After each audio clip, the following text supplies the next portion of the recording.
I was just a kid when the migraines started. At first, they were rare, mild even, but one night I woke up screaming. My skull felt like it was being pried open from the inside, as if something was alive beneath the bone. My mom rushed into my room, her eyes wide with fear, and I remember her saying, "Your pupils? They're different." The ER doctor didn't believe us at first. "Probably a tension headache," he said casually, clicking away at his keyboard. But the nurse who took my vitals didn't agree. My blood pressure was spiking, and I was trembling uncontrollably. She whispered something to the physician. Within minutes, I was being wheeled into radiology for a head CT. That's when everything changed.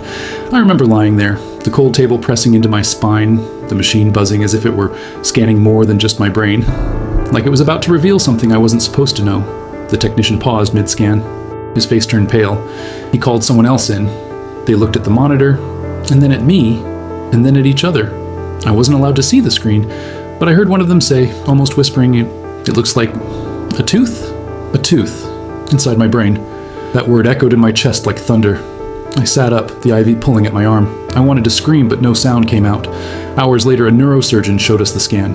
There it was, a fully formed molar embedded deep in my skull. The room was silent, except for my mother sobbing next to me.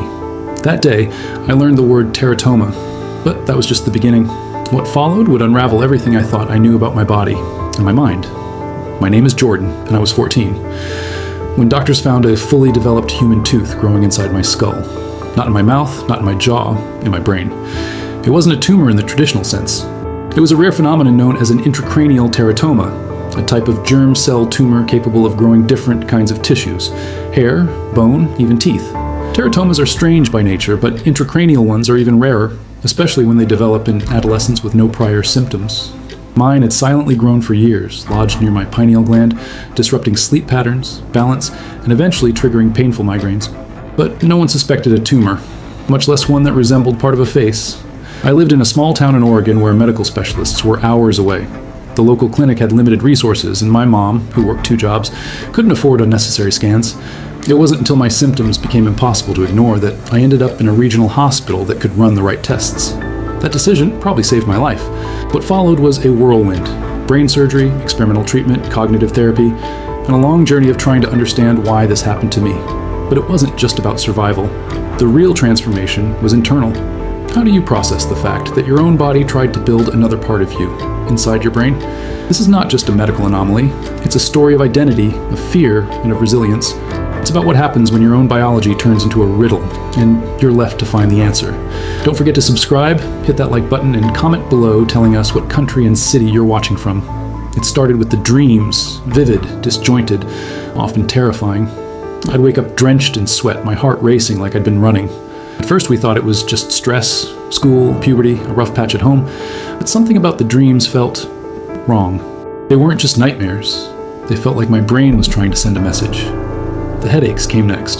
They were dull at first, but over time they sharpened, pressing against the inside of my skull like someone was inflating a balloon behind my eyes. I'd sit in class with my fingers digging into my temples, trying to keep from crying. Teachers thought I was avoiding tests. Friends thought I was exaggerating. I started faking smiles just to avoid questions. Then came the bleeding. Tiny streaks of blood from my nose, sometimes after coughing or sneezing. Once I found a few drops on my pillow when I woke up. My mom took me to urgent care. They did a basic checkup, told us it was probably dry air or allergies. No one suggested imaging. No one thought of something deeper. A few weeks later, I fainted in gym class. One moment I was doing jumping jacks. The next, I was on the floor, staring at the fluorescent lights with a crowd around me.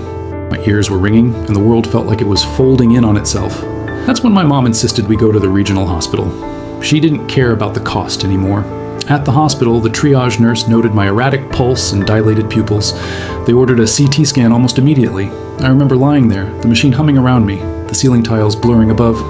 I tried to stay calm, but my hands wouldn't stop trembling. When the doctor came in, he looked different. The casual tone was gone. He pulled up the scan on a large screen and asked my mom to sit down. Then he pointed to a small, irregular mass near the center of my brain. "We found a lesion," he said. "It's dense. It has structure." He zoomed in, adjusted the contrast, and then paused. "We believe it's a teratoma," he said quietly. My mom asked what that meant. He explained, "It's a rare kind of tumor. Sometimes it can contain things like fat, bone, or even teeth." He looked at me with genuine sympathy. "In your case, we think it contains a tooth." The word tooth hung in the room like a ghost. I tried to process what he'd said. How could something like that be growing in my brain? I felt violated by my own body, like it had betrayed me. My mom just shook her head slowly, like she was trying to wake from a bad dream. The neurosurgeon was brought in the next morning, Dr. Patel. She was young, sharp-eyed, and didn't sugarcoat anything. Now, the good news, she said, is that it's not cancerous. Teratomas like this are typically benign, but its location is problematic. It's pressing against structures that affect your vision, sleep, and motor control. She showed us more images, different angles, highlighting how the growth pushed into nearby tissue. We'll need to remove it, she said, carefully, piece by piece. I remember looking at my mom, and for the first time, I saw fear that wasn't just maternal. It was existential. Neither of us was ready for what came next, and the days between diagnosis and surgery felt endless. I wasn't allowed to go back to school, and even simple tasks, like walking down the hallway, became exhausting. My balance was off. I'd bump into furniture, drop objects without meaning to. Once, I spilled a glass of orange juice and just stared at it, unable to understand why I couldn't react fast enough to catch it. At night, I couldn't sleep. My body would twitch without warning, sometimes violently enough to wake me. My right hand developed a tremor, small at first, but growing more noticeable each day. I began writing slower, and my handwriting morphed into something unrecognizable. I didn't want to admit it, but part of me was scared the tumor was changing me. Dr. Patel ran more tests. MRIs with contrast, neuropsych evaluations, even visual field exams. The teratoma is pressing against your thalamus, she explained, pointing to the scan. It's not just about pressure anymore, it's interfering with how your brain processes signals. I nodded like I understood, but the truth was, I was terrified that parts of me were shutting down piece by piece. Then came the vision loss. Subtle at first, like I was seeing shadows at the edges of my sight, but within days, I started seeing double. My mom rushed me back to the hospital when I tripped over a coffee table I didn't see. The ophthalmologist confirmed what we feared. The tumor was affecting my optic pathways. If it grew even slightly more, I could lose my sight permanently. That news shook everyone. The surgical team bumped my operation ahead. I was prepped for emergency neurosurgery within 48 hours. I remember sitting on the hospital bed as the anesthesiologist explained the risks: bleeding, infection, even death. But none of that scared me as much as the thought of waking up blind, or not waking up at all. The night before surgery, my mom stayed with me in the room. She didn't sleep. She just held my hand and kept whispering prayers under her breath. I asked her if she believed I would make it. She squeezed my hand and said, "You're stronger than anything in your head, baby, even that tooth." We both laughed. It was the first time I had laughed in weeks. But deep down, I was terrified. What if the tumor was already embedded too far? What if removing it damaged something vital? I kept thinking about all the things I hadn't done. Driving a car, going to prom, seeing the ocean. I was only 14. And already I was facing a decision adults twice my age feared. The morning of the surgery, a nurse shaved part of my head. I caught my reflection in the mirror, half bald, pale, with eyes sunken from lack of sleep. I looked like someone else. Or maybe I was becoming someone else. Someone marked forever by something they didn't choose. As they wheeled me into the OR, the lights above passed one by one, like checkpoints. Dr. Patel leaned over and said, "We're going to take care of you, Jordan. I promise." I wanted to believe her, but promises are fragile things in hospitals. I closed my eyes as the anesthesia kicked in, whispering one last thought: "Please don't let me disappear." What happened during those 7 hours in the operating room would later be described as one of the most delicate extractions the team had ever performed. But as I lay unconscious on that table, unaware of the scalpels and forceps and suction tubes, something else happened, something none of the doctors could explain. And it began the moment they touched the tooth. I woke up in the ICU with a metallic taste in my mouth and a pounding in my head. Everything was blurry. My first thought was, I'm alive. My second was, why can't I move my left hand? Panic surged through me. I tried to speak, but only a whisper came out. A nurse noticed and rushed over, adjusting the oxygen line. "You're okay, Jordan," she said softly. "You're safe." My mom was beside me within minutes. Her eyes were red, her makeup smudged, but she smiled like she'd been holding her breath for days. I tried to ask what happened, but she gently pressed a finger to my lips. "Rest first," she whispered. "They got it out. All of it." I wanted to believe her, but part of me already sensed something was different. The surgical team met with us that evening. Dr. Patel looked exhausted but relieved. She explained that the operation had gone according to plan, mostly. We removed a structure roughly 1.4 centimeters wide. It was dense, calcified, and embedded in neural tissue. It had, well, we confirmed it was a fully developed molar. My heart raced at those words. It still didn't feel real. But then she hesitated. "There was something else," she added, glancing at her notes. "We found traces of soft tissue, organized tissue, not just random clusters like we sometimes see in teratomas. This had rudimentary nerve filaments. It was almost like a fragment of an incomplete neural loop. It's extremely rare." I stared at her. What does that mean? She sighed. It means this teratoma wasn't just growing tissue. It may have tried to form a functional connection, almost as if it was attempting to integrate with your brain's circuitry. I didn't know what to say. Was I absorbing it? Or was it absorbing me? In the days that followed, strange things happened. My memory sharpened, suddenly and inexplicably. I recalled the names of childhood classmates I hadn't thought about in years. I could recite entire pages from books I hadn't read since middle school. Nurses joked that I was waking up smarter, but no one could explain why. Then came the dreams again. But this time, they weren't nightmares. They were vivid, structured, almost lucid. I saw symbols I couldn't identify, numbers that made sense only while I was asleep. I described one dream to Dr. Patel, a spiral staircase made of bone leading to a door labeled 14C. Her face went pale. That was the code name they'd given my tumor during surgery prep. A neurologist was brought in. He reviewed my scans post-op and ran a series of cognitive tests. After 2 hours, he leaned back and said, "You're functioning above your baseline. That's not supposed to happen after brain surgery, especially not from removing a lesion. There's no sign of edema, and your processing speed is enhanced."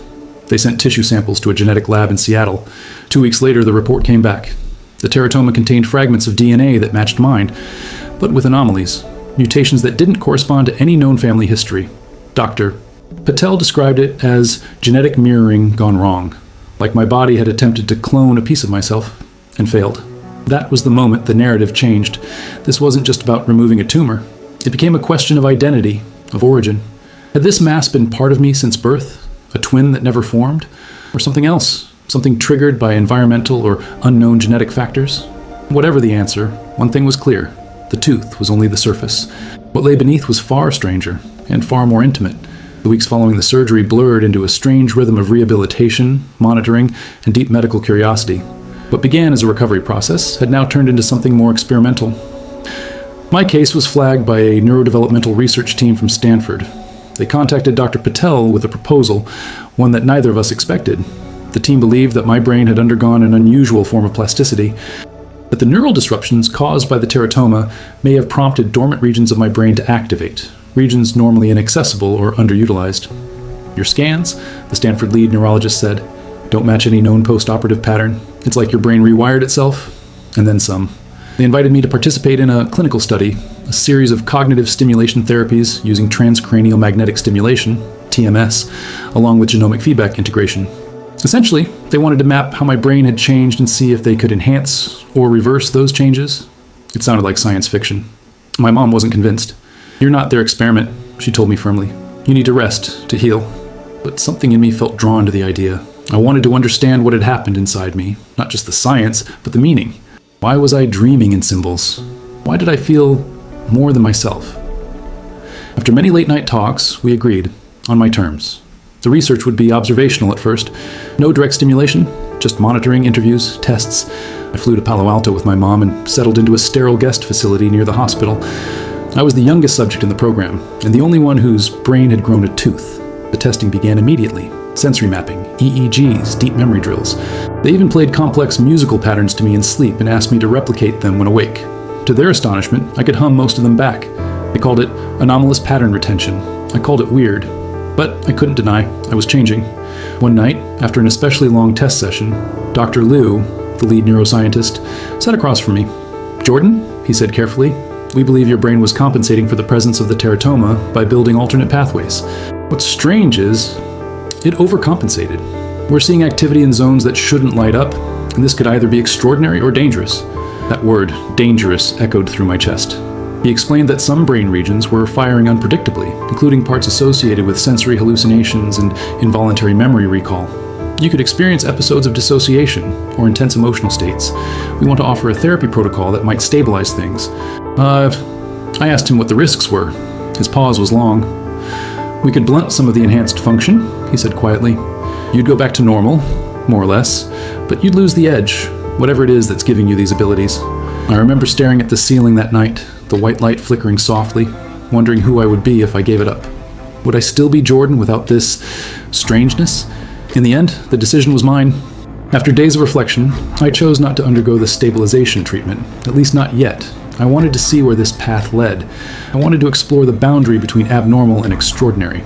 For the first time, I didn't feel like a patient. I felt like a question that no one yet knew how to answer. and I was okay with that. My return home felt surreal. The familiar streets looked different, smaller somehow, like I had outgrown them in ways no one could see. People whispered when they saw me. Some called me Miracle Boy. Others avoided me altogether. I could sense their confusion, their discomfort. After all, how do you talk to someone who grew a tooth in his brain? At school, I kept my head down. The patch of shaved scalp was growing back, but I still felt exposed. A few teachers treated me like glass, too fragile to question, too curious to ignore. My friends were polite, but distant. Only one, Amanda, dared to ask, "Did it hurt? Knowing something inside you didn't belong?" I didn't have an answer. I still don't. The changes didn't go away. I could read faster than before. My dreams continued to bring images, some mundane, some impossible. I started drawing, something I'd never done seriously. My sketches felt automatic, almost channeled. Spirals, anatomical layers, even teeth. My neurologist called them post-operative manifestations. My mom called them gifts. I wasn't sure what to call them. Emotionally, I was fractured. Some nights, I'd lie awake staring at the ceiling, wondering if the teratoma had taken something from me, or given something I couldn't control. I cried more easily. I flinched at loud noises, but I also felt a strange sense of depth, like I could see through people's facades, their fears, their grief, especially my mom's. She tried to hide it, but I noticed her watching me differently, not just with love, but with worry. "You're still you, right?" she asked one morning as she poured my cereal. I nodded, but a part of me wasn't sure, because something had shifted. I didn't know if I was still just Jordan plus something else. Follow-ups continued for over a year. The Stanford team published papers. My case was presented at 2 conferences. Dr. Patel invited us to speak on a medical podcast. I declined. I didn't want to be a specimen. I wanted to be a teenager again, to ride my bike without thinking about neurons or teeth or what might still be sleeping in my head. But I also knew I couldn't go back completely, so I made peace with the change. I started volunteering at the Children's Hospital, reading to kids recovering from surgeries. Some wore the same type of bandage I once had. They didn't ask about my scar, they just listened. One boy, 6 years old, said after a story, "You sound like your words glow." I smiled, because sometimes they did. On the anniversary of the surgery, I returned to the hospital. Dr. Patel greeted me with her usual calm warmth. "How's the edge?" she asked. I chuckled. "Still there," I replied. She showed me my latest scan, normal. No regrowth, no anomalies. But I knew better than to believe everything was on the image. Some things, the important ones, don't show up on screens. I stood outside the hospital afterward, watching people rush past. Healthy, distracted, unaware of how thin the line is between normal and unexplainable. I remembered what Dr. Liu once said, "You're a question no one knows how to answer yet." And maybe that was okay. Maybe we don't need answers to understand ourselves. Maybe the mystery is part of the healing. I'm not cured. I'm not broken either. I'm in between, transformed by something rare, terrifying, and oddly beautiful.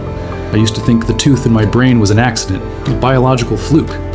Now I think it was a message, from my body, from the universe, from something I'll never fully understand.